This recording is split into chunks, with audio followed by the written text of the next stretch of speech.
and welcome to the InGeneral podcast. My name's Jack, and I'm joined with Chris and Asees. Hey, guys. Hey, how's it going? Hello. It's been a long time since the three of us have spoken, but good to speak to you again. Yeah, it's been about almost a year, I think, since the three of us were together on a podcast. Yeah, I think it was like last June. It's been a long time, but what have we got to talk about today? Absolutely nothing. Nothing, and it's been great. Thanks for listening to the podcast, guys. Until next time, always tune in. Stay tuned to Jurassic Outpost for all the nothing. All the nothing. I mean, what's cool is, if you're not already following Colin Trevorrow's Instagram, be sure to follow him there, because he has been posting things that he does not post to Twitter onto his Instagram. Mm-hmm. So he's been posting various photos, some from the shoot out in Vancouver and the surrounding areas. So it's just sort of frozen tundra looking areas and snowy mountainscapes. Cool. It gave a good insight into what one of the locations of Jurassic World 3, what we'll be seeing on screen. Yeah. Cool look at the chairs for the crew with the logo on it, which, I mean, I just love the classic colors. I really hope. Yeah, we said that last time about, it was really nice to see the original colors and all that back on, even on the clapperboard on the film. Yeah. That was nice. I'm hoping that is indicative of what the film's actual logo will look like. The only issue is I haven't seen many great 3D versions of the logo in those colors. When you start coloring like the rocky textured 3D logo, it starts to look a little messy. Mm. So if they use the colors, which I hope they do, I'm curious to see what the design will look like. But would you want to see a flat logo? If Jurassic World Dominion, all of a sudden, it took the Jurassic Park logo and basically just added the word Dominion, would you want to see that, or do you feel like it would be quite unfitting? I don't think it'd be very fitting. I think that they could have an official flat variation of the logo in classic colors, and I think that would be great. But for things like even merchandise and whatnot, I don't think that would work very well. You think there's going to be snow on the logo? I think there might be snow on another logo. Haha! Dun dun dun. What does this mean? No, I think there could be. I mean, it might be. The Fallen Kingdom logo was certainly more like eroded, and it sort of, it made sense. So I wonder if the location will aid, or what's happened to the world will aid the design of this logo. Yeah, I mean, assuming that this is a big visual part of the movie, it could definitely inform. And obviously, it's the part of the film that they're choosing to show us at the moment. We're seeing all these pictures that have been shown from them filming have included snow. So, I mean, given they only filmed for a short amount of time before they went on hold, so they only filmed basically there.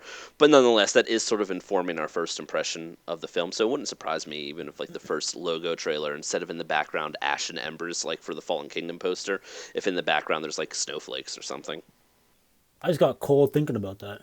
Yeah. But do you think... It would be a cool teaser trailer if there was just, a small teaser trailer that dropped and it was just a tiny little scene in some snow. Or something, almost like, the opening of Jurassic World with the bird, the footprint. Yeah, but this time it's not a fake out or something. Yeah, exactly. No, yeah, cool. That's like a classic teaser trailer, almost like a proof of concept before they film. They just whip something up to get people talking. The Lost World teaser. People that it will work. Yeah, I would love to see a classic teaser like that, but done with today's production standards. Because the old Jurassic teaser trailers were kind of cheesy and kind of clunky. So I'd love to see it done with a little bit more finesse. But yeah, no, I think that something like that would be really, really fun. So another thing that was shared on Colin's, I think he did share this one on Twitter, but it was is this an animatronic or a maquette? Are you talking about the baby Nasutoceratops? That's exactly what I'm talking about, Chris. That is an animatronic.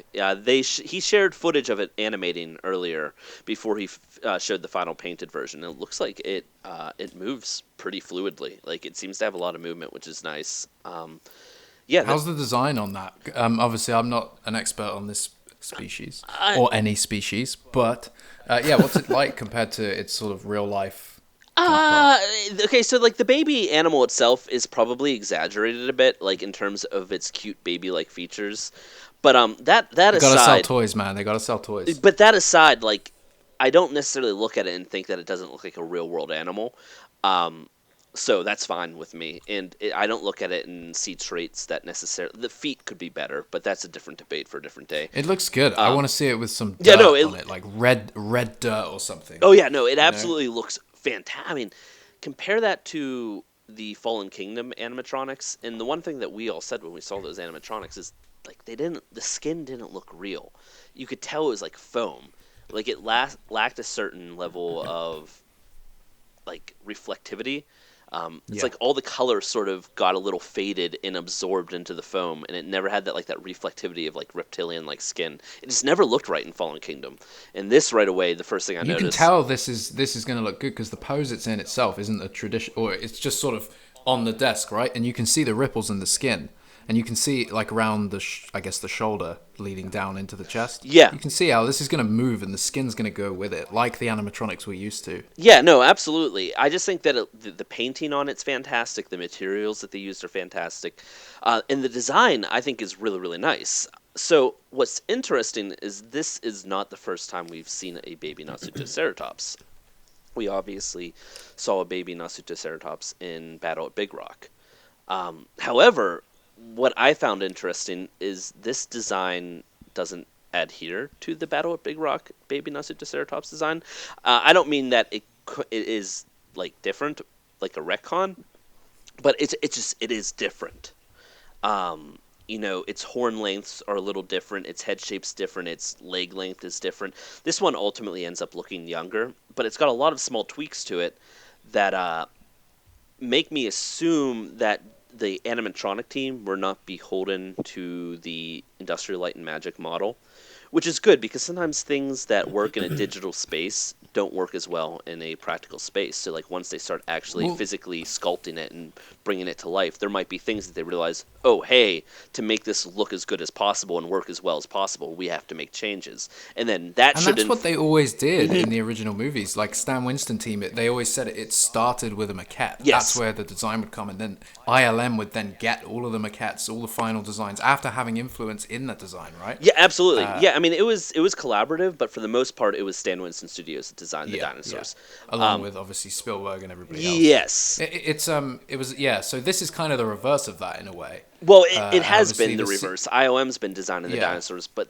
this time it seems like they might have gone back to allowing the practical effects team to design the dinosaurs, or maybe IOM is involved because IOM does have a practical sculpting department, so they might actually be involved this time around, but just physically sculpting the dinosaurs. Because remember way back last summer, towards the end of it, Colin said that they were designing all their dinosaurs out of clay this time. It really helps to kind of, first imagine them in a tactile, real-world environment. And that's just different than the workflow in the past, because what they did in the past was, digitally model them and then 3D print them, and then refine them with the 3D printing.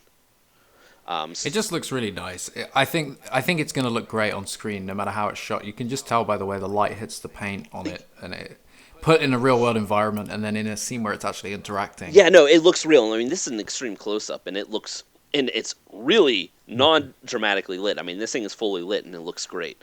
So imagine that with lighting, animation, everything like that. I think it's going to look fantastic. Its eyes beautiful, like the amount of detail on the horns. Like just the way the light reacts to it. It's not being... It's pretty much a full body. Obviously, we've got the cable going, but it's a full body animatronic as well. Yeah, it's the first full body since the Jurassic Park films. It was either an animatronic designer posted a photo or Colin posted a photo. Oh. It was in a cage, no? Yeah, okay, yeah. It was Colin's... Sorry, I actually have to go back and look at Colin's feed to see what he posted originally. I'm a little confused. I think the original one where we see his... It was like unpainted or whatever. Yeah, I think I'm talking about the one without even the skin on it, where they were just controlling it. Yeah. Yeah. Yeah, so what's interesting is you watch the eye, even the pupil itself dilates. Whoa. It's a cool video. Yeah. So it's the movement's quick and responsive, and you can kind of see the... Yeah, it has a dilating pupil, which is all done practically. So I think that we're going to get very close to it. And the fact that it even has like a tongue that like is animating, I mean, this thing, we're going to see it close to the camera one way or another, whether or not a human character is interacting with it or if just the camera is going to favor this animal. But later on, when he showed that video and it was clearly in a cage, I assume that means we're probably going to see this animal in a cage. Yeah, still, it'd be cooler if it's sort of like a breakout, like they're letting them out and it's Like a release or something, like when like if they Yeah. catch a bear and they have to then like release it back into the wild because it got too close to human stuff. yeah. Yeah, but You can kind of see it being utilized like that, especially like a younger one. well, especially like, the way that they in the early video you see the tongue moving. It wouldn't surprise me if we see like it actually chewing and eating something. Like maybe somebody feeds it like some grass or leaves or whatnot, and like it actually chews and like works like the food with its tongue and whatnot. Because otherwise, that's a lot of animation they put in there for something that it's not going to use, which is possible. But yeah, no, I really want to see more of this. Like I'd love to see the video of it animating. I'd love to see that after it was painted. Do they have breathing mechanics on it as well? Like a lot of times they'll put like, for a lack of better words, like almost like a balloon that kind of inflates. Oh, inflates. Yeah, deflates, just to give you a slight breathing animation, which can always look really cool. In the picture as well that he uploaded, the eyeball looks great. Yeah, that's the other thing is it doesn't have the Jurassic World cartoony eyes, where in the earlier World films, the eyes are a little bit more anthropomorphized. Like, obviously, we never had a Nasutoceratops, but if we talk about the Apatosaurus, where the eyes were blue and you saw the whites around it, it just didn't... Sort of Land Before Time style. Or, like, Flintstones, a lot of people said, which I don't think was entirely fair, but the eyes definitely didn't work for the dying Apatosaurus. It was kind of cartoony. Anthropomorphized, maybe, is the word I'm looking for. But So I guess speaking of the sort of dinosaurs designs in the movies, there's a debate kind of happening right now about the original T-Rex, the animatronic and the CGI dinosaur, and then the Jurassic World variation. Yeah. Or version. So do you want to kind of elaborate on this a little bit and give your take? I mean, this isn't a new debate.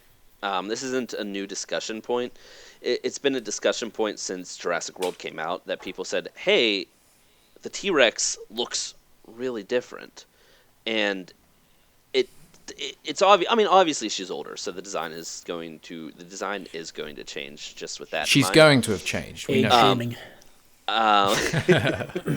However, I mean, there's two things. Let's just look at it from an audience initial reaction viewpoint. Is people are failing to recognize her, or people that then understand that it's supposed to be that dinosaur saying, hey, it just doesn't look right. So there's sort of a uncanny valley effect, I suppose, is where... Yeah, we always said this when Jurassic World came out. If you saw it, I mean, from my experience at least, I saw it with maybe 10 people that weren't Jurassic fans, especially not in the way that I am.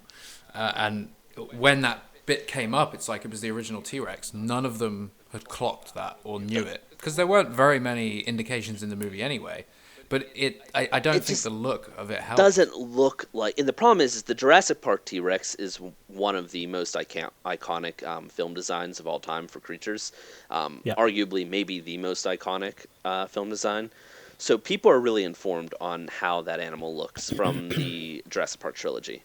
Now, obviously, there's some differences between the CG model and the animatronic and the male and the female. But nonetheless, people have a really distinct idea of what the Jurassic Park Tyrannosaurus Rex looks like. And the problem is the Jurassic World T-Rex has so many smaller changes, and some of the changes are a little bit larger. And because the Jurassic Park T-Rex is so iconic and has been ripped off so many times, the Jurassic World T-Rex starts to look like a knockoff by effect because it's so different. And when you say it's supposed to be that original animal, it doesn't really compute because it just is so drastically different. Yeah, and without really looking at the details, you can't see why. No, exactly. It's more of it's just a broad, it doesn't look right. Exactly. It looks different. It looks very different than all the other Jurassic Park Tyrannosaurs, and ultimately what I've said is it looks younger. If you told me it was like an adolescent, like sub-adult T-Rex, I would go, oh, that's why it looks so different in like the ridged formation on its skull and why it's skinnier than all the other T-Rexes we've seen, because that's the one thing.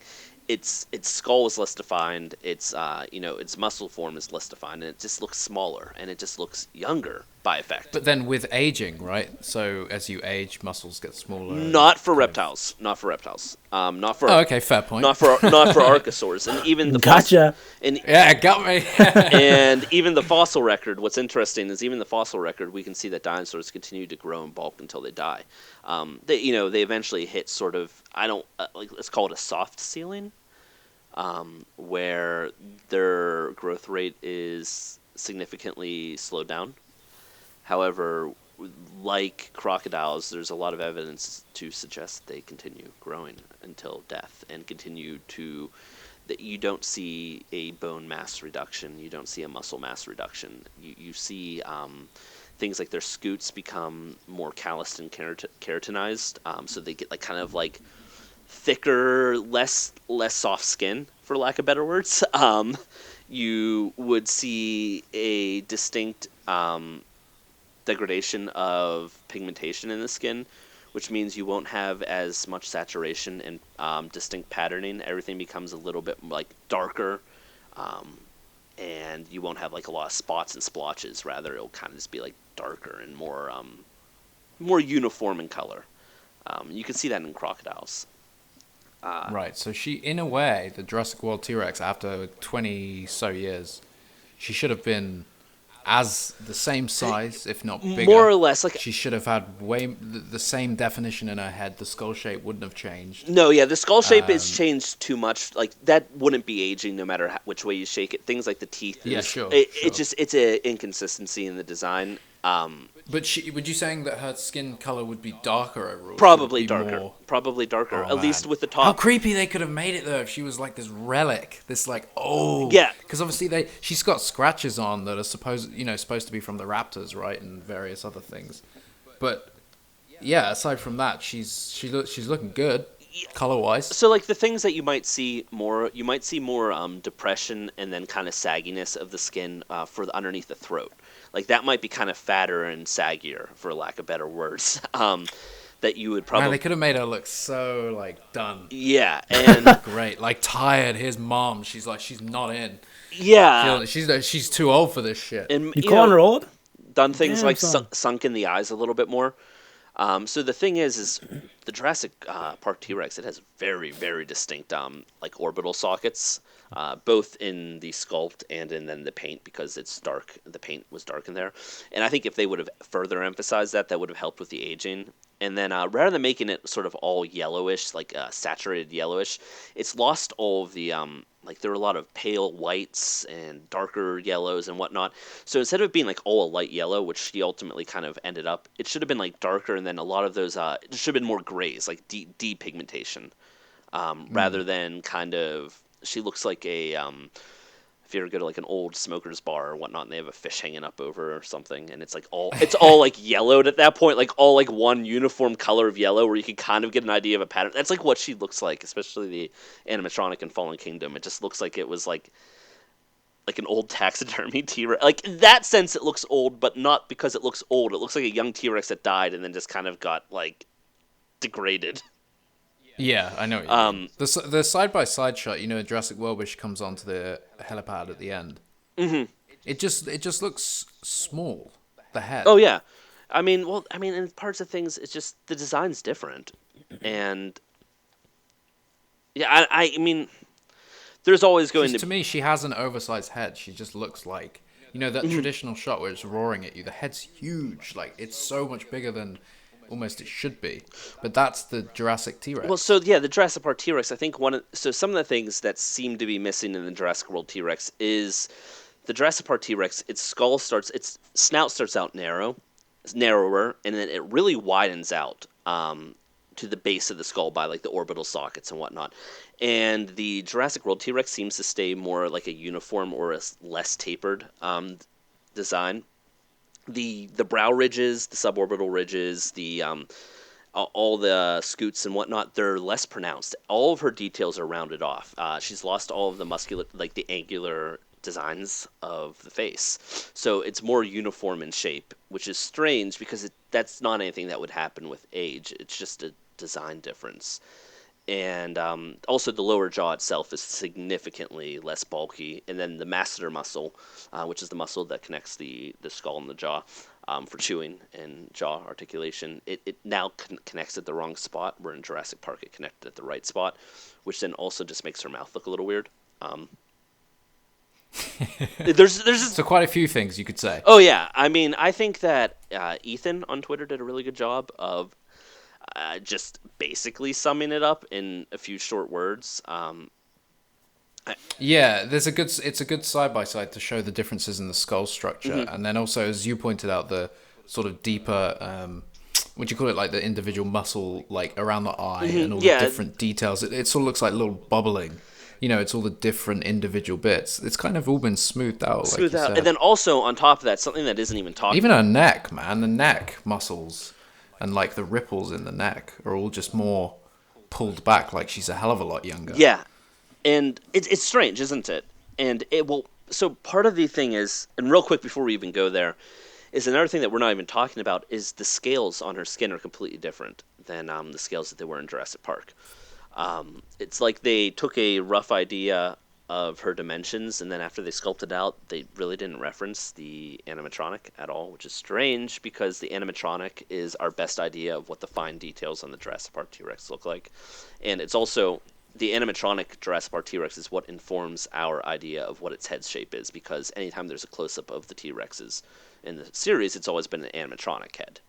And then when it's the CG model, things are a little bit more actiony and in motion, and you don't really get a long, slow look at the head. So despite there being differences between the models, and there are, our core idea of what the animatronic the core idea of what the Jurassic Park T-Rex looks like is informed by the Stan Winston Studios animatronic. So it's strange that the details weren't preserved, and in places like the scales it's a different type of scale. They're no longer like round and beady; they're like flat and like sort of wider. It's just like a lot of weird things like that I don't know why it changed in the first place. But if it were a different T-Rex, it wouldn't be as much of an issue. But it's not a different T-Rex. There's just It's an iconic. Yeah, it's an iconic T-Rex. If it was that Masrani had bred their own, you could easily play that off. Mm-hmm. Yeah, but what it does end up looking like is it looks like the T-Rex's sort of wimpy younger sibling that just wants to steal the spotlight. I don't know. Like it's awkward. It's like Scar, Mufasa and Scar. If there was no announcement or no actual note of it in the movie, then I guess you could play it off. It's just a new T-Rex. Yeah, and it would still look off, in my opinion. Like I just the design just looks off to me, and that's because there's been inconsistencies, as people will tell you, but for the most part, the design has been fairly consistent with its inconsistencies for the Jurassic Park T-Rex, and this design doesn't match any of those designs at all. So it looks off. It just ultimately does look off. It's a higher fidelity model, so it's far more detailed in the CG and whatnot. They put a lot of love into it, but not necessarily into the consistency of the design, which is strange because it's not just another dinosaur. They're presenting it as a character. So if there's ever been an argument for, canonical adhering to the canonical accuracy, it would have probably been this one. And we could talk a little bit about why. They tried to blend, as they said, the CG model and the animatronic and just sort of met it in the middle. But that's not entirely the case. What they really did is they scanned one of the maquettes, and the Jurassic World T-Rex, its jaw shape, like it's the Jurassic World T-Rex lacks its lower jaw significantly compared to the animatronic and the CG model. And that actually is directly to the model that IOM had in their offices. It was a miniature. I don't know if it was like 1/5 sized or a bit smaller, but they scanned it. They 3D scanned it. And the thing is the different models at different scales of the Jurassic Park T-Rex that they did for Jurassic Park, the designs changed per model because as they evolved it and made it larger and larger and eventually sculpted the real thing, the design continuously got tweaked. It's essentially very close to that, and that is informing most of the issues with the design. That is the reason why it has a lot of these issues. It was a skinnier T-Rex with a less distinct jaw shape and more rounded features and less distinct skull. Like less distinct bosses, less distinct curvature. It was all sort of smoothed Yeah, out. and it's a shame based on what you say about reptilians and reptilians, like the Queen. Reptilians. Reptiles and things like that, and how they age, and especially the color and the pigmentation in the skin. It's a shame that we almost didn't see like a dirtier, darker, old Rex. Well, I think it it just could have been creepy. I think Should have been creepy. She's creepy, man. yeah. Well, dare you. she's one of the most. She has such screen presence in Jurassic Park that I just don't think is. And I'm just talking about her physicality, like her actual shape, and it's just not like she kind of looks derpy in Jurassic World. In all the shots, she sort of looks like a little goofy. The teeth are different. Lumbering around. Teeth are different. The skull is far less robust. The skull is less distinct, and it just doesn't. It just everything about It doesn't work for you. it just and the head sort of like the way the spine goes, like it just doesn't make sense. Like a lot of it just sort of I don't know. There's a lot of small inconsistencies that give her like a little bit more of an anthropomorphic, cartoony look. I don't know, man. But for the general public, like, that's a T-Rex. That's a Jurassic Park T-Rex. For the general public, if you're a hardcore like fan like us, it's not the same. But if you ask a random person, they're gonna say that's T-Rex from Jurassic Park. You know? I don't know. Most people, like a lot of people I know that really don't care about these things like to the way that we do. They all have said the same thing. The T-Rex looks kind of weird in Jurassic World. Everyone, really? Okay. A lot of people are like, yeah, it just didn't look. Like people are like, it's supposed to be the same T-Rex. It doesn't look like it to me. It looks interesting. I've had a lot of people say, hey, there's an idea that just because the general fans don't talk about these things like we do, that they don't notice or don't care, and that's like not exactly true. There's a reason why everyone found that design to be so iconic in the first place. They might not be the best people to inform design decisions and changes, but it's not that it's not lost on them. It's just that it's not their forte. You know what I mean? Like I don't know. It's the idea that people don't see or don't notice or don't care. I don't think it's exactly fair. And there are plenty of people that don't care, and that's fair. Or there are people that say, yeah, I see it. It's different. I just don't care. And then there will be some people. Yeah, it's the same as any other franchise that you're not that much of a fan of. If you told me in the Transformers movie, one of them looks different in the second movie, and it's just a weird design choice. It doesn't bother me either way, because I'm not invested the same way I am in the Jurassic franchise. I think it's just the same, isn't it? Like you said, for fans who are really into this kind of thing, it's just too standout to not want to say. And there's a reason. Doesn't look right. I mean, Nice. The distinct passion that went into making the Jurassic Park dinosaurs believable, designing them as believable animals, and so much work went into these by Stan Winston Studios and everyone at the studios, and Stan Winston himself and Crash McCreary and the entire team of artists put so much love into these designs that has informed a whole new generation of artists and film fans. I think that it's not surprising that people are really passionate about this distinct aspect of the films. Mm-hmm. And again, we're not talking about the Jurassic World raptors being different than the Jurassic Park raptors, because fair enough, they're different raptors. Do I think they sometimes look a little clunky and weird? Yeah. Do I think they made their arms too small? They forgot the pubic bone and made them kind of look fat because of that? Yeah. I have issues with the design. I don't think that they really have the presence that any of the first three films have. But I think they also fixed that just by animating the raptors a little different, Blue a little differently in Jurassic World Fallen Kingdom. She holds her arms in ways that look more natural instead of like in Jurassic World, they tend to tuck their arms up into their body in a really weird way and curl their fists into little balls. And it's really weird because they've never done that in Jurassic Park. They would always sort of either have them like in bunny hand forms in front of them, or they would actually be more outstretched and turned to the side and kind of clawing outward. And that only happens a few times in Jurassic World. For the most part, they sort of tuck, like they don't know what to do with the arms, so they shrunk them and like curled them up and tucked them into the body in a very weird way. But I'm going off point.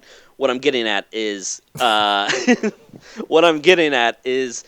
the design's different for the Jurassic World raptors. But then again, they're different raptors. Why not? We're not shown a raptor and said, "This one's the big one. This one's the one that you saw, kill Muldoon or whatnot." Like, you know what I mean? Yeah. It's and because they're all created in a lab anyway, we can just assume there would be changes. They could make as many changes as they like to these creatures. I mean, absolutely. Like you said, it's a different dinosaur to any we've seen before. So absolutely, but at the same time, I still think you can canonically explain basically any of the inconsistencies away. But I mean, we shouldn't have to canonically explain any of the inconsistencies when the movies themselves don't actually care to focus on those canonical elements. There is no canon for Jurassic Park. Yeah, like, no, that's not what I'm saying. I'm just saying, like, the inconsistencies of the dinosaur designs. Oh, look at him go. No, the inconsistencies of the dinosaur designs film to film has never been a plot point. That's true. So they've always changed anyway. There's no explanation required. They just changed it because they wanted to change it. I mean, that's true. Like, Jurassic Park 3 had different raptors, but for the most part, they've been consistent. I mean, The Lost World introduced sexual dimorphism, but the raptors are the same. You have female and male raptors in The Lost World. You have the classic Jurassic Park raptors in The Lost World. There's more. There's literally more female raptors. Well, no, there might be about the same amount. But yeah, no, there's female and males in The Lost World. There's tiger striped. Is there I think one of you guys told me, was there a green Velociraptor in The Lost World? Is that a thing? They're green? There's one that has like these weird colored stripes, and it's hard to tell if it's like on camera or what.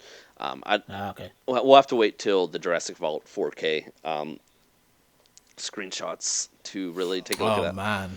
But, yeah, no. So speaking of the T-Rex design, though, how have Mattel handled this? Obviously, it's a toy line, so it's different. But how have they dealt with the T-Rex? They basically took the Jurassic World IOM 3D model and then refined the sculpt, and I feel like they made it look a little bit more like Jurassic Park by defining the upper part of the skull, so that, like, they really defined the bony ridges around the face and eyes, but they didn't necessarily fix the lower jaw. So it's pretty much Jurassic World accurate, but they further exaggerated some of the skull features, so it feels a little more Jurassic Park. Okay, yeah. So, I mean, I feel like Mattel did a decent job, but Mattel has done a decent job for most of their movie designs. It's when they're tasked with creating their own designs outside of the films that they have just been falling apart spectacularly. More and more as time has gone on. What's your biggest issue with the Mattel non-movie dinosaurs? They are cartoony as all hell. They don't look like they belong to Jurassic Park or Jurassic World. There's no, like, a lot of the animals seem to lack anatomical consistency. They have tails that are shorter than their body and heads that are as long as their torso. So they just look like these weird little, like, Land Before Time cartoon dinosaurs. They're a lot more anthropomorphized. You can tell that they stuck closer to the concept art, so things like the eyes are more exaggerated. They're more expressionate. The detail is just sort of random. They're relying a lot on, like, spiky, like spikes and scoots and scales, which Jurassic Park, most of the dinosaurs have been more leathery. You know what I mean? Like, they're not like some dinosaur art that are covered in spikes and mean-looking faces. That's never really been Jurassic Park's thing. The world definitely has more spiky, especially Fallen Kingdom, where, like, the Allosaurus and Baryonyx look like they share the same skin base texture. It's weird. But anyhow, nonetheless, I just feel like the Mattel toys have gotten a little cheaper looking, feeling. You can't handle them without setting off the electronic features, just because their play features are so clunky and so gimmicky now that, like, you shake it and it will just start roaring.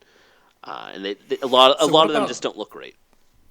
What about the Amber collection? That's out now, right? You hate it? Really? Okay, I actually don't mind Blue and Owen. I just got those recently, and Blue is painted pretty well. Do I think Blue is painted $30 well? That's maybe a question for a different day. No, I don't think it is. But the thing is, Owen doesn't look great from the picture I'm seeing here, but that's, I think it looks great for a toy, right? He doesn't look $25 great, but I would say if you could drop that price down to $20, it is pretty good. Like, they did a lot of really nice weathering and detailing on his clothes. The packaging is really nice as well, simplistic. I really like the the packaging is really cool. But so the reason why I don't like it is both Malcolm doesn't look great, his sculpt nor his paint, and then the Jurassic Park Raptor. Well, it's the same sculpt they use for Blue. They sculpted Blue, and then they released it first as a Jurassic Park Raptor. So it's this $30 adult collector toy with that everyone's been waiting for however long, and it's not even close to the right sculpt. The detail and sculpting on it's pretty bad. It has like these really weird short fingers, these giant feet, and the paint job's not. It just doesn't look right at all, and it's definitely not $30 right. The Jurassic Park Raptor feels like a $15 toy, and it's double that price. And on top of that, it's just sort of not good to Jurassic Park at all. It's not accurate. It's not. Not even the color? No, not even the color.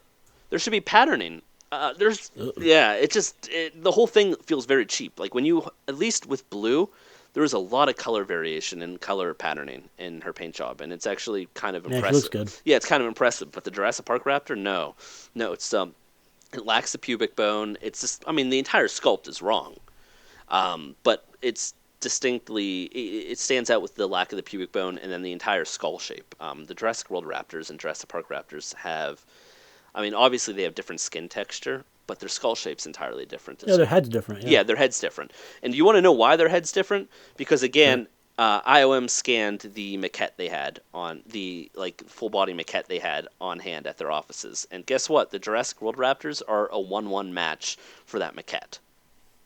So, yeah. Again, they're not a match for the CG models of the Jurassic Park Raptors, nor are they a match for the Stan Winston models, but they are a match for the weird maquette that they had on their offices. And it's technically it is OG Jurassic Park. It's just no, because they changed the skin texture and everything from there. They gave them They gave them more teeth, and they fattened them up a bit. But otherwise, they've been eating well, man. They're eating well. Otherwise, no, the arms got shrunk a bit, strangely. I don't understand, but no. Yeah, that Raptor doesn't look. The paint job's okay. The Jurassic Park Raptor, I mean. No, in person, it's bland. It's muddy. It has no. I see what Chris is saying. It's not that. It's just. It definitely doesn't have a $30 paint job. And it doesn't look like a Jurassic Park Raptor. I know what you mean. Yeah, it's just a repaint. Hold on. I can send you. Charlie looks great, though. Charlie looks very nice. Charlie does look nice, which, by the way, if you want it, you should buy it because, this whole COVID-19 thing might knock it out of production. I don't even know where to does Amazon or something? Go on Amazon and buy it? I've never seen it in stores. I got it they're not in stores. They're online only. The Amber collection is online only. I shall buy the Charlie then. But yeah, if you want Charlie, then I'm just going to send you guys. Who else have they done the line? So we've got Malcolm so far. We got Malcolm. We've got Owen. We've got the quote-unquote Jurassic Park Raptor, which, again, it just looks really bad. For a $30 item, it really does look bad. Not just in terms of accuracy. It's just not great. When you look at other adult collector lines out there in terms of sculpt detail. Well, you always pointed us, when we first started talking about this line, you always pointed us to the Star Wars... Black Series. Yeah, dude. And that pales and it pales in comparison to Black that. Series looks bad these days too, though. I don't like the way those look either. Their paint jobs aren't as good as they used to be, but the sculpting for their creatures is still better than what we have here. Sure. And so just the Raptor itself, and also for whatever reason they came with stands, and clips for the bottom of the stands. But the thing is the clip doesn't actually clip into the bottom of the Raptor, so the stand barely works. But nonetheless, they came with stands, but they gave them giant feet anyways. So it makes no sense. It's it should have been one or the other. But I thought the idea was supposed to be a little bit more realistic. They were supposed to be adult collectors, which any other adult collector line for Raptors, like David Silva's Beast of the Mesozoic line, the stands, you can get them to stand on their own, but only in certain poses. Otherwise, you've got to use the stands that it came with, but you can make them in jumping poses. The articulation on those are beautiful. The paint job. I spent $30 for my my Beast of the Mesozoic Pyro Raptor, and the amount of sculpting detail, articulation, paint detail, it literally eclipses the Jurassic Park Amber Collection Velociraptor. And you got to figure the Jurassic Park Amber Collection Velociraptor is basically mass-produced in comparison to, like, David Silva's smaller collector line. So it's insane that he was able to get that much detail, that much paint, that much articulation. Like, it just, I don't know. You could tell that whoever worked on the Amber Collection, I don't think they've ever worked on, like, an adult collector's line. They didn't really have a full grasp on articulation, on sculpt detail, anatomy, accuracy, any of that. So it just, I don't know. It just looks like a blown up $10 toy in a lot of ways with like a little extra money put into it. It's paint. So for people that are looking to get hold of these, though, obviously it's online only. In the UK, where can people be expected to look? It was I guess eBay is gonna be your best bet. Yeah, it was supposed to hit Amazon this year, but again, I'm not exactly sure how things are going to play out now. You know, it's not very available, is it? No. On eBay or Amazon, well, there's not much. It came out as a GameStop exclusive last year in the US, and then as soon as it hit this year, it started hitting web retailers. And right now, Mattel is saying this is a web retailer exclusive item. So any small store, collector store, whatnot can order these. But they're not selling... But that's going for any of the items. It's not just going for... So all of them are going to be able to... Amber Collection, yeah. And the reason why is they did not want to allow Target and Walmart and whatnot to order these and basically clog up their shelf space with these and then have them not order the other items, which is a really good idea in their mind. Yeah. So they made the right play there. In the future, after this line proves itself, which I'm not sure if it will, I don't think it's gonna so far, man. This doesn't look good. I mean, the thing is, it's for the collectors, but it's not for the collectors. So what's the point? Yeah, I don't want to buy this. I genuinely as well. If this was, I don't have a Jurassic collection anymore in terms of toys and merchandise. I got rid of it all. But if an actual figure of Malcolm came out that was $30, it was a collection. If it was a Black Series like Hasbro would have done. I'd buy it. Or like what NECA does. I want that kind of thing. I've always wanted that kind of thing, you know? Yeah, no, I agree. This isn't it. I'm looking at the Malcolm figure now. He looks kind of Malcolm doesn't look good. I'm telling you, though, Owen in person looks like distinctly better than Malcolm. But yeah, it's not up. The quality is not up there with the price point, and the quality isn't up there with the legacy either. If that makes sense, like what they're trying to make, like the human figure. I think Owen's there, pretty much there. Drop $5 off of it, and there you go. I think it's. Yeah, Owen's okay when you see him posed as well, especially. But he also doesn't come with anything. Well, he comes with a hand. Yeah, but he doesn't come with like a gun. Anything, dude. Comes with imagination. Anything, so it's really weird. Yeah, you just have to imagine. Why send him? Why give him different hands if you're not going to give him a gun? That is weird. They've given him. Why the different hands? I guess the pose with the raptors. And yeah. Stuff. Have they given him a blade? Is it a blade? They might have gave him a knife. I don't know. I'm trying to look at it in the distance. There might be a knife in there. I don't know. Yeah, it's not great. Not for me. Drop these off at the Universal Studios. I'll pick it up on the way out after the Jurassic World ride. But Charlie's. Yeah. That's good. I think that. I would probably buy one if it was there after I got off the 100%. Hype of riding Of course, the ride. there it would be like if they're $50. Yeah, no, if they're this much money here, given these feel like they already have the Universal Studios tax on them. Like I said, just if they were cheaper. When you consider that super articulated Indoraptor that came out with the Fallen Kingdom line, that was great. Yeah, and that was $14.99. That feels higher quality than the Amber Collection toys. So I feel like the Amber Collection Raptors should be $14.99 to $20, and boom, you have it. I think if you made Owen $15 and the Raptors $20 for this level of quality, I think they're there. But with the Raptors at $30, a bit overpriced. And they're still they're not getting them right. Speaking of, assuming this is how it will be sold and it's not just a web listing error, they Mattel, the upcoming toys, they're calling this Raptor Echo. Hold on. They're once again getting the wrong color? Well, what's funny is their other release of Echo was right. Echo was one of the ones they got right. Now they've gotten the Raptor squad wrong many times. Because their Delta that they released was not any member of the Raptor squad. Their Charlie they released for the attack packs was Delta. Their Echo was Echo, their Blue was Blue. And then they released a Charlie Savage Strike, which is actually Charlie.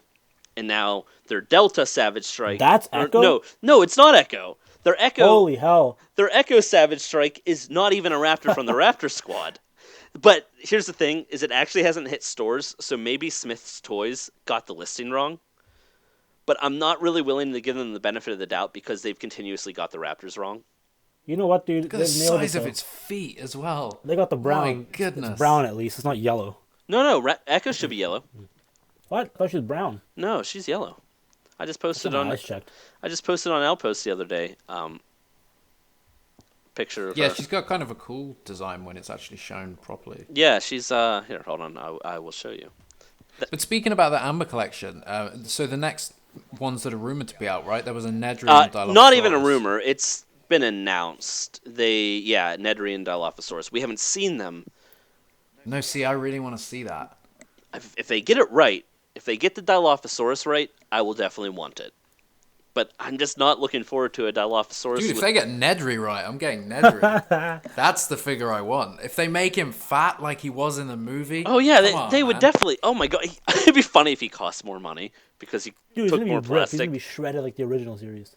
Yeah, that's what I mean, though. Imagine if it was like the Kenner. It was just ripped like it. Yeah. That's what I want, dude. That's my nightmare. But a ripped Nedry. See the picture of Echo? How Echo's like did. That's brown, dude. That's a brown dinosaur. That's a yellowish. I mean, it's a yellowish brown. It's definitely not brown. There we go. We'll meet halfway. It's a light brown. She's like matching the wood chips behind her. She looks like my color of skin, dude. I'm like milk chocolate. You are. It's a brown. You are far more. She is like. That's a brown dino, dude. She is yellow. She's yellow. I can show you a picture of her in the sun, even. On the sun, she's more brown. No, she's yellow. Chris, I think you forget how my skin looks, dude. I'm looking at a picture of you right now. fair play. You do not look like Echo. I don't know if I've ever seen a person that looks like Echo. DeviantArt, I'm sure. Shots fired. But so let's talk about Camp Cretaceous, man. I think it's time to talk about Camp Cretaceous. That's actually a good segue because that raptor, the reason why I'm giving them a little bit of benefit of the doubt is maybe that's a Camp Cretaceous raptor, and maybe it just got mislabeled as Echo, but it's actually just an all-new raptor design. And I got to see some of the Camp Cretaceous toys while at New York Toy Fair this year. How are they packaged, first off? Well, they haven't officially revealed the packaging. Oh, but at New York Toy Fair, I got to see packaging, and then pictures have leaked from other packaging I did not see at New York Toy Fair. But pictures have leaked online. I'm assuming you've seen them? I've seen them. I think I saw the ones that leaked, but I mean, I thought if you saw them at Toy Fair, I just mean like how's it going to fit in, and are they actually using that Camp Cretaceous logo that we see on the gate? When I saw it at Toy Fair, they mentioned that it was not final. That's why they weren't showing it. Let me see if I can find a picture real quick so we can dissect. But the animated series is supposed to come out sometime this year, right? It was supposed to come out. Was it June or August? I don't remember. I think June. There's no way now. Or, I mean, I'm skeptical as well because it's not like they finish these things well in advance and just release them on a release date. Like movies, things are typically worked on till the very last minute. And obviously, in the climate we're in now, that things may have slowed down, things may have been postponed. Yeah, I mean, much of a DreamWorks has gone to work from home, so I don't necessarily think that they're just like going to be able to record everything like in that format. So I don't know. No, exactly. Yeah, I don't know how far along development was, but unless they come out and give us a release date and say, oh yeah, it's coming in June, I wouldn't count on it. I'd be shocked if it's not delayed. Truthfully, I'd be shocked if it's not delayed at this point. I think, yeah, it's going to have to be. And what do you think? I guess it's hard to say because in this climate we don't know what or when anything is going to open up. Mm-hmm. But hold on, I'm sending you pictures. It'd be a nice thing to happen for the winter. I mean, I would love to have it this summer, but yeah, no, it'd be great for fall. I think I could see them making a fall release date for Camp Cretaceous, and that would be decent, because everything's going to be delayed. The toys are going to be delayed. Like, the thing is that people don't realize is this is probably going to cancel toys or push them into next year, because there's just this big gap of time that things are no longer being produced, things are no longer being shipped. So even once the factories open back up and they can start producing items, places like Walmart and Target and everywhere else, they're just going to have warehouses filled with toys that nobody was buying and nobody was shipping, and they're going to be old toys. So it's going to change the distribution of these items pretty significantly. So there's going to be a lot of re-strategizing of how to release things, and I don't know what that looks like. Nobody does. But the world is shifting, my friends. So anyways, that's the Camp Cretaceous packaging. As you can see, it's not final. You can see that the kid characters are like silhouetted out on the bottom right of the packaging. The final and where can people find these pictures if they want to have a look? These are no doubt a lot of people have already seen these, right? Yeah, we're not hosting them on Outpost, so I don't know. Yeah, I don't know. I googled, and I've definitely seen these before. I remember commenting how the logo was a shame. The logo just doesn't look right. But also the final packaging next to the Carnotaurus, the three kids will be actually not be silhouettes. Like, it'll show you three kids. Overall, so where are these toys actually from then? These are prototypes. Yeah, those are prototypes. I don't exactly. Dude, the T-Rex, you know what? The color and things like that. The T-Rex looks good. It looks detailed. Yeah. Oh, this one's hyper detailed. Like the sculpt itself. I took pictures at Toy Fair, and it's it looks good, man. I like it. The only problem is it's more cartoony than the last T-Rex. Oh, you'd have to expect that for what the show is. Yeah, that's true. Probably gonna work. Thing is, I could totally see them taking that sculpt and using it for like future toy lines. But like, here, I'll send you a picture of how detailed its head is. Why is the Carnotaurus named Toro? Because I'm assuming just the kids name it. Because it's like a primary antagonistic character in the cartoon. And so it has a nickname. This one, you can recognize Toro the Carnotaurus because its face has some scars and scratches on it. By the way, if you go to just Google Camp Cretaceous toys, you can see some packaging on the images. That's what I found. Yeah, nice. But nice so I don't. Uncle Sandy's back. I don't think the logo like on the packaging looks good. They need to like rework the logo. Like, I like the idea that it's like on a wood texture. I think that's but it's not the same. If you look at the very first image they released, you know, the Jurassic World gate with the Camp Cretaceous on there. They should have just slapped that logo on the toy. I mean, on the packaging, the Camp Cretaceous sort of shape with the red, and yellow T-Rex, like something along those lines with those colors, less brown, more orange and yellow. Well, it looks nice on the packaging. It looks just on the packaging for one thing. Putting Camp Cretaceous as not part of the logo as just font underneath the logo just looks clunky. Make it part of the logo like they used to. The font is off, boys. But well, who's to say Camp Cretaceous doesn't have its own font, though? Oh, damn. Dun, dun, dun. But on the packaging, on the packaging, it just doesn't look right. You know what I mean? Like, that logo part of the packaging looks off. Otherwise, though, it's cool. But anyhow, so we were able to figure out some stuff about Camp Cretaceous from Toy Fair. We know that it starts out during the Jurassic World events, before the Jurassic World events, so we get to see the Indominus Rex again. Shoot. There will be a baby Ankylosaurus character named Bumpy. Nice. Bumpy is this cute little baby Ankylosaurus, and I guess it is a primary, like, I don't want to say character, but dinosaur that the characters interact with quite a bit. If I had to hazard a guess, I'm guessing that Ankylosaurus in Jurassic World, that the Indominus Rex snaps its neck. Thinking that might be Bumpy's mom. So then maybe once these kids are stranded on the island, they have this little orphan Ankylosaur that becomes like kind of part of their survival like area. Like, they probably just end up feeding it, and the animal kind of sticks around them because it's orphaned due to the Indominus Rex. That's so odd. That's just a guess. I don't know that for a fact, but honestly, I'm trying to figure out why they have a special connection with an Ankylosaurus, and I'm like, well, we do know of an adult Ankylosaurus getting killed by the Indominus, so that would be kind of fitting if there was like a baby left behind because of that. And then these kids just take it in because they're stranded on the island, and, you know, what else are they going to do? I mean, like, out of all honesty, I'd probably feel safer with a baby Ankylosaurus around than nothing. Yeah, right. So animation-wise, the show looked... they did a teaser, didn't they, last year? Yeah. showing just a normal Velociraptor, if you could call it normal. I mean, it's just a general It basically raptor, looks right? like Charlie, or Delta. Yeah, but it's not. It's obviously just... Or is it? Could it be? It could be Charlie. I mean, the show does open before things go wrong, so we probably will see. I think that we'll end up, before these kids end up being stranded on the island, I think that we will see Owen and Claire and Wu and Masrani and the Raptor Squad before things eventually go awry, and then they're stranded on the island. So interesting. And animation style in terms of humans, how are you expecting it to kind of look? I saw them. They're more cartoony. They look closer to the Fast and the Furious cartoon. What do you mean you saw them, Chris? That's awful news. I got to see character art. So wait, with Fast and Furious cartoon, yeah, because I remember they were developing that. Is it? It's already out, and you dude. said it's... Yeah, but I never saw it. I haven't seen it, but the character art is close to that. But the dinosaurs are still realistic, for lack of better words. But yeah, because it's kind of looking like... Yeah, it definitely looks like a DreamWorks-y kind of thing.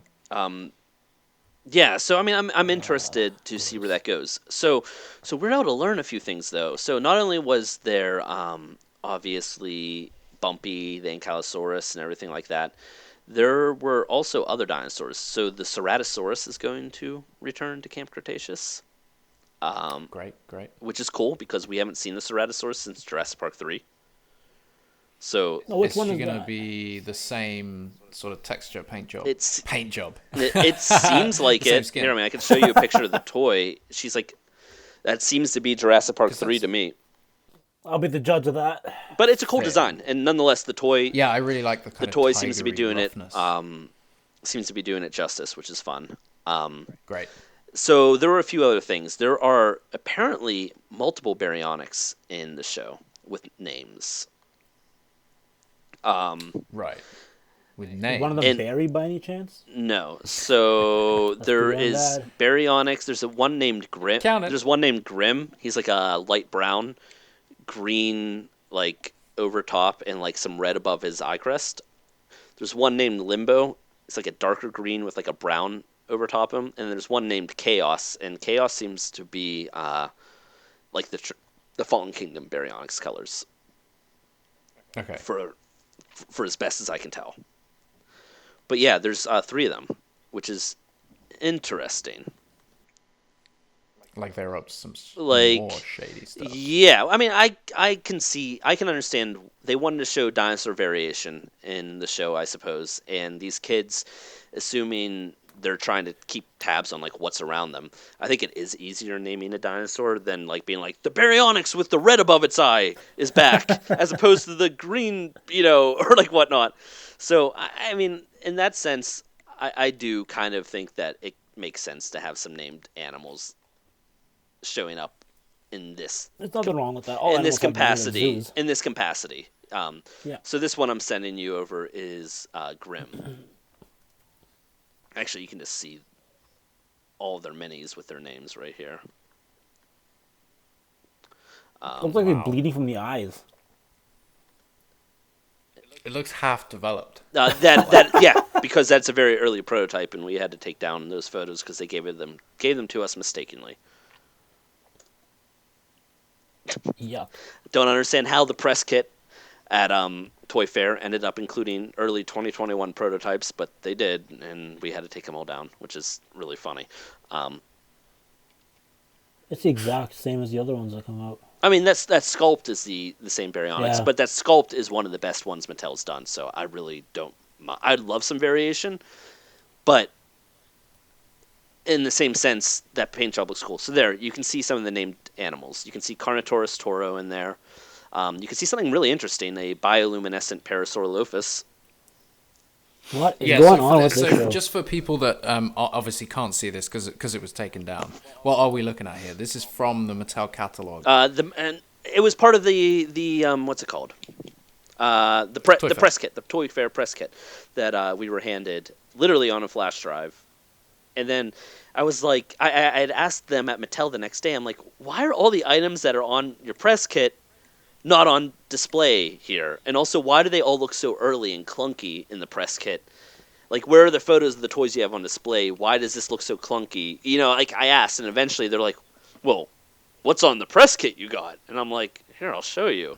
And then, like, they went off and talked, and, like, 2 hours later, they're like, yeah, those are 2021 items. We're emailing Universal, and they're going to confirm that you should take it down, probably, because we got the images from Universal, not Mattel. But, yeah. Oh, got you. Okay, yeah, classic. So I'm just looking at the images now, funny. so it just shows a series of dinosaurs. Yeah, those are nothing special. Those are the minis. Yeah. Those are the minis. But what you can see, what you can see with them is the three Baryonyxes. We get to see their names: Baryonyx Limbo, Baryonyx Chaos, and Grim. You get a basic idea of their paint job. You can see Bumpy. Yeah, Parasaurolophus bioluminescent. Yeah. Wow. So those wondering what it experiments looks like, going on up there, right? Yeah. Is it right that is this? Sorry, so this isn't Camp Cretaceous related. This is just the Mattel General 2021. I'm pretty. Well, this one itself is probably late this year, and it seems to be Camp Cretaceous because it completely. It's got the three Baryonyx in there that are from the show. It's got Carnotaurus Toro. It's got Bumpy. So I don't see any reason to believe that the random bioluminescent parasaur wouldn't be from the show, considering everything else that we see is clearly from the show. So there's some experiments going on up there, man. Yeah, and that's exciting. I think that makes more sense. Yeah, it expands the Jurassic World lore a little bit as well, and what they were doing, and because it's in the restricted zone, right? Well, I mean, it might start out there. It's on. Camp Cretaceous is on the other half of the island. The other half. No matter what half of the island you're on, Camp Cretaceous is on the other half of the island. Always the other side. Yeah, I don't know where Camp Cretaceous is, but it's not unreasonable to say it's part of the island that we just didn't see in the Jurassic World films. And whatever happens with these kids that they get stranded, I'm sure they end up all over afterwards. But bioluminescent dinosaur, it makes sense. That type of genetic modification, that sort of genetic engineering, makes sense. In fact, the Jurassic World live tour, which is probably extinct, they've canceled every show and let go all of their staff. Oh, yeah, it's super unfortunate. But it had bioluminescent stegosaurs in it, and I thought that was just such a really, really cool idea. And I felt like it was a natural progression of genetic engineering, and makes a lot more sense than like kind of customizing a raptor to work in the military or something like that. I think that this actually goes along with what you see in nature, and what would make sense in a theme park, and also what just kind of goes along with the idea of mystery, awe, majesty, kind of the unseen as the well. discovery, never before seen. The discovery of something a little bit more beautiful. I think that it goes along with a lot of those concepts. It feels very Crichton-esque. It feels possible in nature, and it feels very apt for a park that is genetically modifying their animals. So I'm excited to see that. But it's off as well, right? It feels slightly unnatural and weird. Slightly, and it's kind of creepy in that way. Yeah, no, I mean, I bioluminescent animals, in this degree, would feel very strange, but I like it. I feel like it's a very natural fit.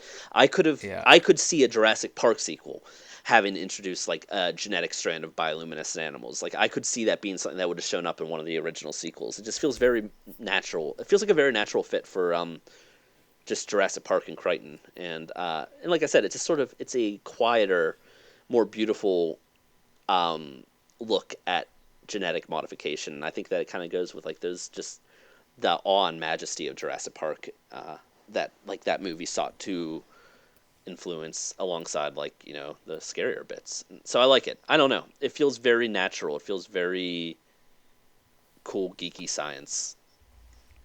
So yeah. So it's going to be exciting either way. Camp Cretaceous is supposed to hit June.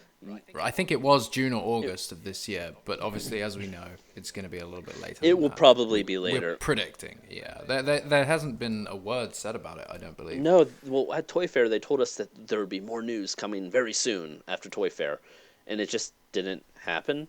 But they're very soon, which made me think that it was going to be coming in the next week or so.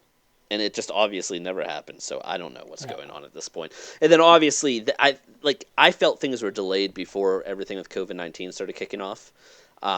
So I feel like it was their plans for announcing stuff got delayed even before that. So now all bets are off. I don't know what's going on But I mean, I hope it comes out sooner rather than later. But at the same time, obviously, it's out of everyone's hands. They can only do so much, so we'll just have to wait and see. I hope that they do announce. It's coming this year, so I do hope that they announce something soon.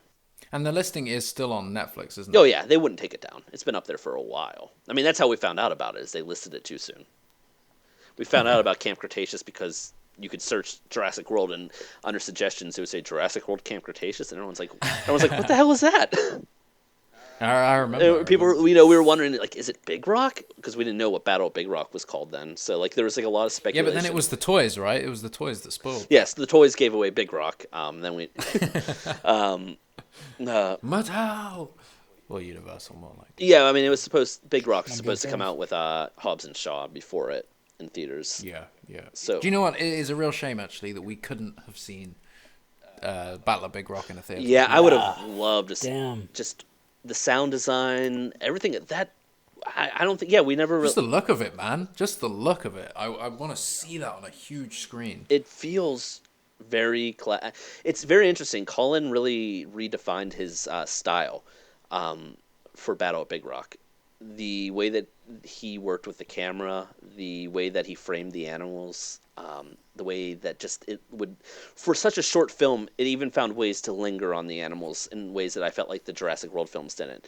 Also, the visual style seemed to pull a little bit from Jurassic World and a little bit from Fallen Kingdom, but also just evolve in its own way. There were a few shots that felt inspired by Fallen Kingdom, like the wide shot of the Allosaurus roaring at them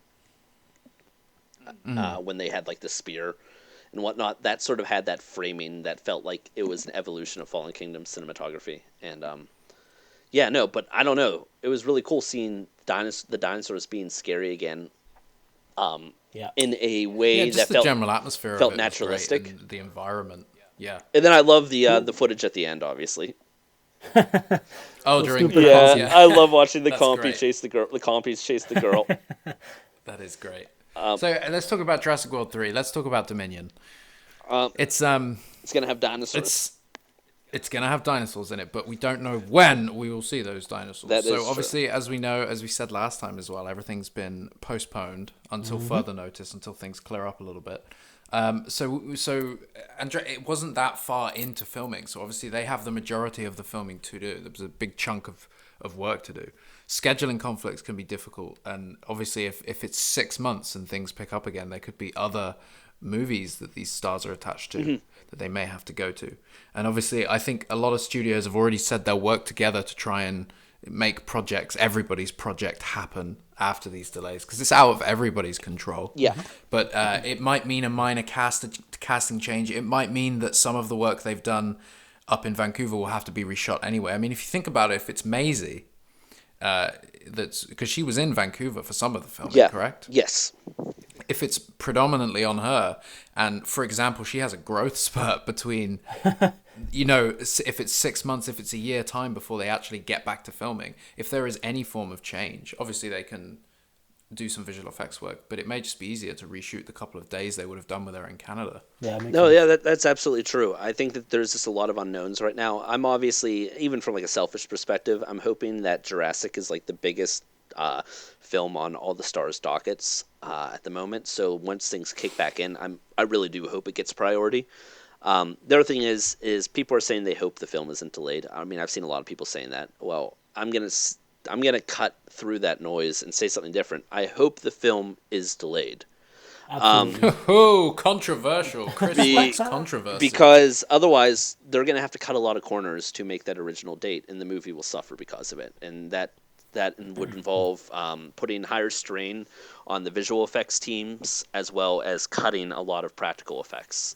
It would basically mean that more of the movie will be handled in post. They'll have less time to focus on each individual scene, less time to focus on set build, animatronic building, which we're still in development. Yeah, because let's not forget the Pinewood sets were still being built at this time. So these things, they're not really in a position to just jump back in. People assume pre-production ends when production begins. No, pre-production continues throughout the entire production run. And basically, pre-production is always happening for the scene that they're shooting next week. They don't have a warehouse filled with all their props just ready to go when it's time. No, these art teams are constantly working on the film in development. Same with building the sets. So pre-production has halted. That means animatronics stop being made, sets stop being made, props stop being made, art stop being developed. This is not all done in advance and then the movie starts filming.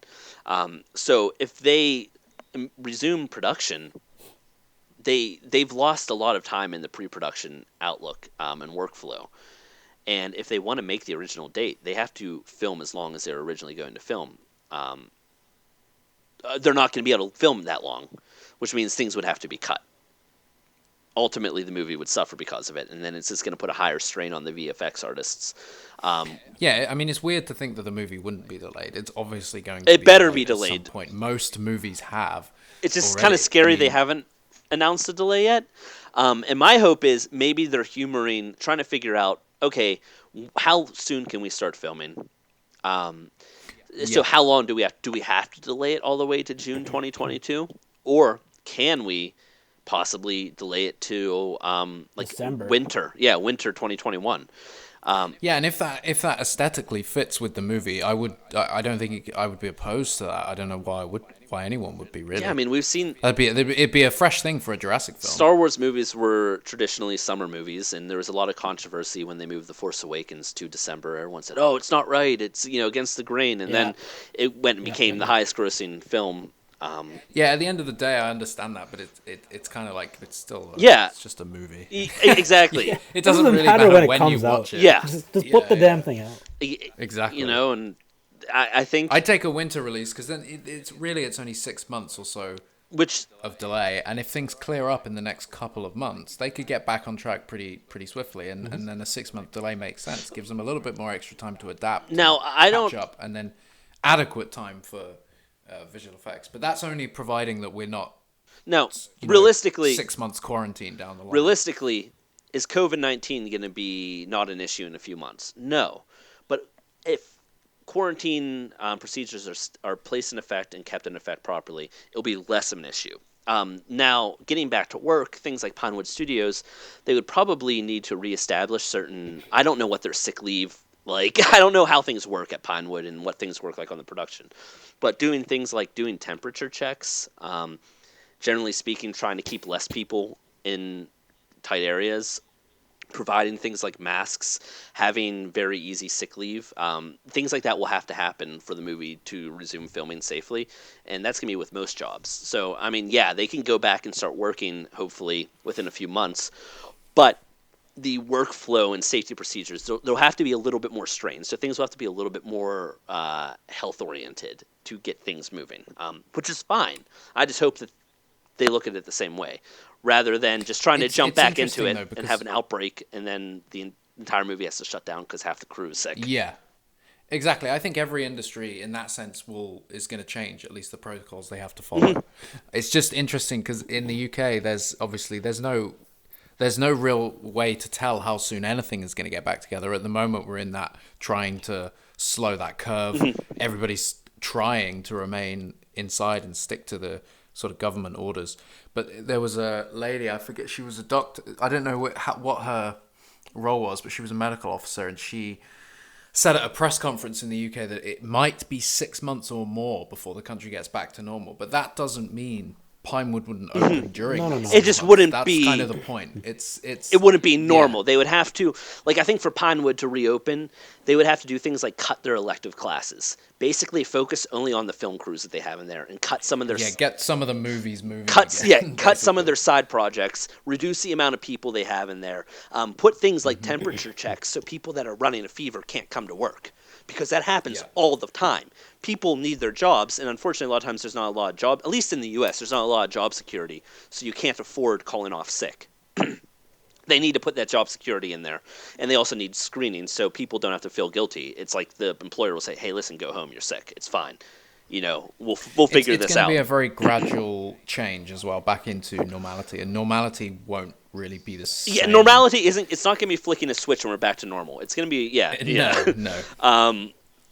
And obviously there are a lot of issues at play, and not just when will a movie film, but at the same time, exactly. When will Jurassic go? But yeah, it's a complicated issue, and I'm I mean, none of us. We're not. None of us. It's so new to everyone. We're not doctors. We don't know anything. It's. I don't know, but we'll see what happens. And with any luck, things will get better, and they will start filming sometime later this year. And maybe they will meet the December. Maybe they'll be able to do December. People have said that won't work because Avatar 2 is coming out in December. But Avatar 2 is not coming out in December, my friend. I guarantee it. I was going to say, its production, its production has been affected by this as well as every other production. So why wouldn't it be delayed? Avatar 2 takes, Jurassic World 3's date, or June 2022. I mean, and just I don't know. Is there a trailer for Avatar 2? Just a side point? I don't think There's a picture of like a bunch of kids in a tree or something. I was going to say, I swear there was that came out like 4 years ago. Navi. Those trailer. No, there hasn't been a trailer. There, no. Right? But yeah, no, I think December would be a really interesting fit for Jurassic World Dominion. Which, by the way, I don't love the name Dominion, not because it's bad, but because it just doesn't seem to fit with Jurassic Park name style. When you go from Jurassic Park to the Lost World Jurassic Park, having like a one-word Jurassic World Dominion doesn't really fit. I mean, we said the same thing. But then we had Jurassic World Fallen Kingdom. It's kind of the same thing. Yeah, it is, but at least it was 2 words. I don't know. That's why I was just a big fan of Jurassic. It doesn't really bother me. I think Asees and I said it's okay, like it works. And the name, obviously, the sort of definition of the name fits quite well too. Yeah. It just, to me, it didn't initially sound right or look right. And then the more I've seen it written, and I think seeing the slate with the image on and the logo, it looks good. I think it looks fine. And it's starting to sound pretty good. I just think a new era worked for me. New era, I was a big fan of, obviously. I don't know, man. Jurassic Park 3 Part 2 sounds pretty sweet, too. Part 2, just call it. Jurassic Park 3 Part 2. Silver logo with a Spinosaurus. No Spino in the movie. It'd be great. Yeah, no Spinosaurus in the movie, but it's on the logo anyways. Yeah.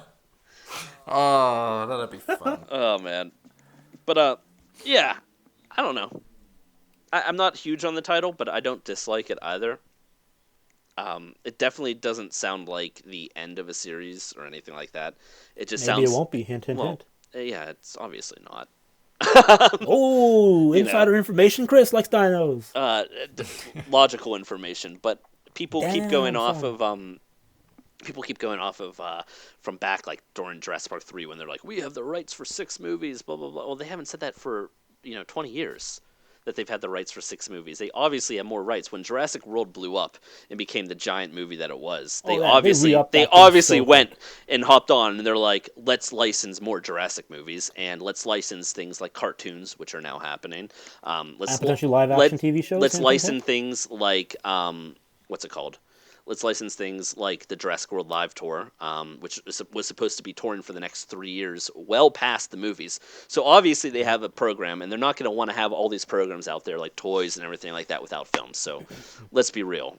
One way or another, more stuff is coming. Or at least that's the plan. Obviously things could change. But I would, even in a weird world where Jurassic World Dominion bombed, there would still be more content. You know what I mean? People love these films. There's a lot of passion behind them, and there's a lot of money in them. So, I would love to see another Battle at Big Rock from Colin. Yeah. After Dominion. I would like to see things like Battle at Big Rock taken from different directors that can each put their own little style in like a little Jurassic that's short. Interesting, like an anthology. Yeah, that'd be cool. Alex Garland, man. Oh my God! Don't even get me that excited, please. His would be good if he didn't even have dinosaurs in it. Give Alex Garland like the short film that like goes back into like the techno thriller science. The techno thriller science of it all. Oh wow! I don't know. I would love to see just different people take their perspective on Jurassic, and see what that looks like. And obviously, I'd be fine if Colin did it as well. But I think it'd be really interesting if we could have a lot of people, other people, John Krasinski, come in and do... John Krasinski would be a great one, especially after his... A Quiet Place. Quiet Place, yeah. Quiet Place 2 as well, that was delayed, right? Yes, that was delayed. Yeah, that's a shame, because that looked really good. Yeah, it was delayed, like, it was like coming out in like 3 weeks or something, like, from where it was delayed. It was like I think it premiered even. I think people saw the movie already. Really? That's interesting. Or maybe I'm thinking. I don't think so. I think initial release was March 8th. Yeah. I think critics might have saw it. I'm not sure though.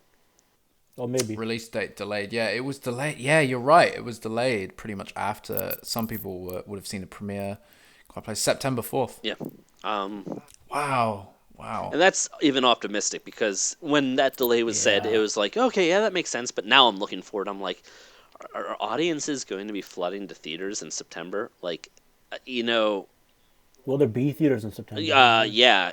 There's just it's kind of the whole thing. It's a crazy. There's a lot happening right now, and it's hard. We're taking a lot of it for granted, and as time's going on, I think it's becoming more and more clear how much things are not set in stone. Yeah. So things will change, but it'll be interesting either way. And hopefully, if the Jurassic World Camp Cretaceous series was near enough complete, it'll be the perfect kind of content for this type of isolation. Assuming they work chronologically, mandatory isolation. Yeah, assuming they work chronologically, maybe they could even do the season release half season. You know what I mean? They could even do an episodic run if we're going to be, if general audience is going to be stuck inside. Netflix has never done that in the US, but I would love it.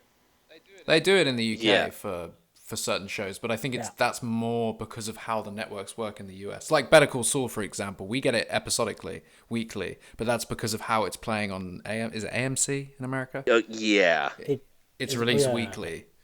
So we get it weekly here, which is really annoying. Because I used to love binge watching that kind of show. I think that there's benefit though for shows that generate discussion to have a weekly release. It works for Better Call Saul. It's just I think it's just a personal thing, right? Like Better Call Saul, I used to binge because it used to just drop in seasons, and then now I think the last 2 or 3 seasons have been episodic on Netflix. Which it is good, but after one, it's not enough. Not enough. Yeah, and for a cartoon, I mean, I think it would work even well if they would do assuming. The show, I forget how many episodes were in Troll Hunters. It was more than you'd expect. So maybe they could even do episodic, but not one episode a week, but maybe 3 episodes. You know what I mean? Drops of 3 episodes or whatnot. Let me see how many episodes is in part 1. Was there ever an episode list or an episode count maybe for Camp Cretaceous? Do we have any idea? Oh shoot. I want to say. What is Fast and Furious? I want to say 20 episodes a season or something like that, and I think that we're looking at. Oh wow! Okay, so it's a little bit more. It might be a little bit more content. I was thinking it's going to be an 8-part or something. Troll Hunters season 1 had 26 episodes, and then season 2 and 3 had 13 episodes each. Okay. So, and one of the interesting things was with one of the press releases from Toy Fair or something like that. They mentioned, I think, season 2. I think they mentioned season 2 of Camp Cretaceous was slated to still come out. Season 1 was supposed to come out this summer, and season 2 was supposed to come out this winter. Now, obviously, that's all changed, but it will be interesting to see. There's so many unknowns at this point. Well, there you go. Well, to be fair, Fast and Furious has only 8 episodes. Oof. Oh, really? Yep. Isn't that the same production team? Yeah. Yep. So it might actually be an 8-episode run. Maybe they'll do 13. 13 episodes. We just don't know. Because 13 episodes seems to be what they've started fitting into with their Troll Hunters, which is their primary big Netflix high-budget thing, which actually ended up being pretty good. Because I watched it once I found out that team was they're doing Jurassic. I was I want to see what they're capable of, and what their content is like. Well, fingers crossed we get something soon. Maybe an updated release or an actual release date, premiere date, or something like that comes with new footage. It would be nice to be introduced to the characters a little bit, or even just the characters, see the some story, more of the world and how that's going to look. Yeah, absolutely. The characters, the story. I mean, we know kids get left behind on Isla Nublar, but what is the story? Who are these characters? What does that look like? What does that translate to? So. I wonder if it's been inspired by that very original Jurassic Park 3 script. It does sound like it, doesn't it? It really does sound. Kids get stranded on the island and have to Swiss Family Robinson style survive. That's exactly. It could work, That's what it sounds like, and that's kind of fun. The audience is there, though. I mean, generally for a show, of kids that have grown up with Jurassic World, for example, the next step in that is them wanting to actually go there, right, and play it and be a part of it. I think it works in that.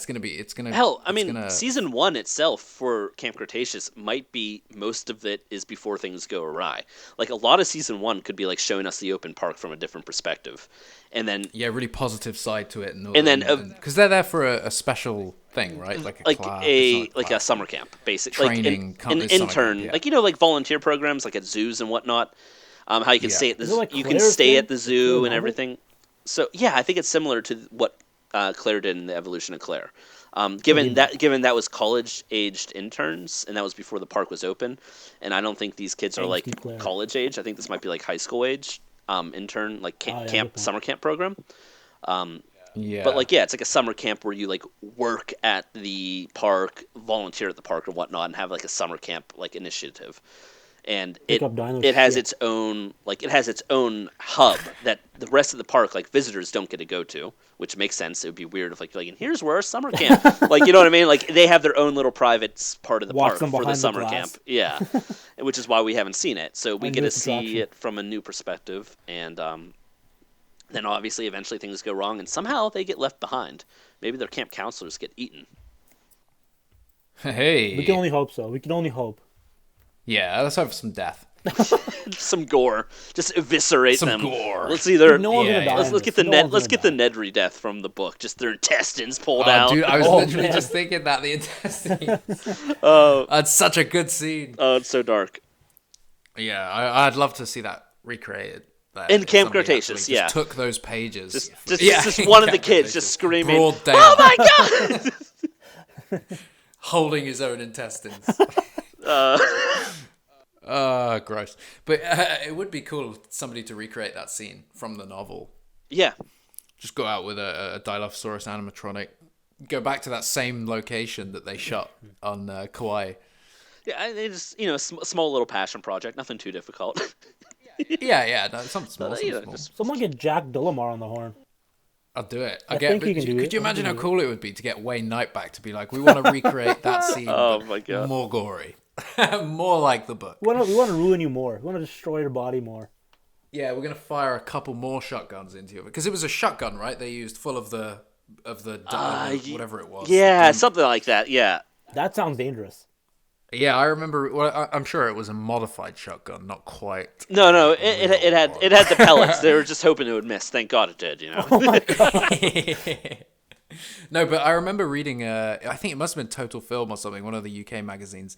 They had an interview with Wayne Knight, and he revealed that he still lives next door to the guy that shot him, the guy that shot the gun.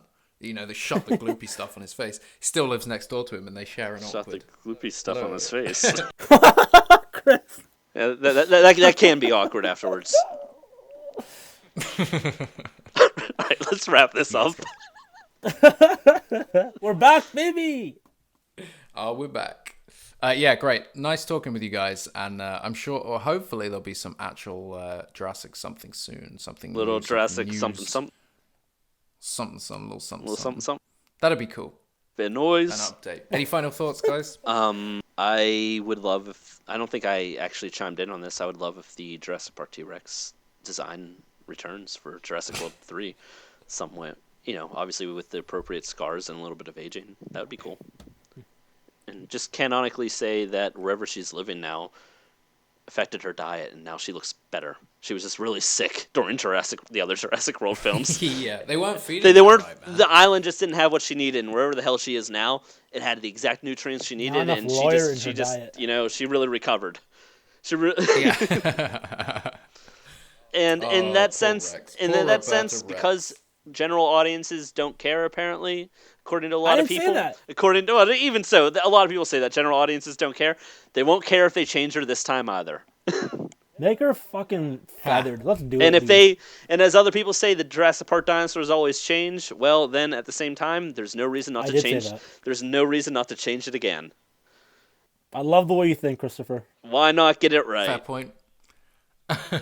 Guys, great to speak to you, and I'm sure we will debate the same exact topic. All right, I will talk to you in 2044 on episode 78. Nice. 78, the InGeneral podcast. That could be the Honey Dog Shrink the Kids podcast. Actually, thank you very much. All right, guys. All right. Bye, boys.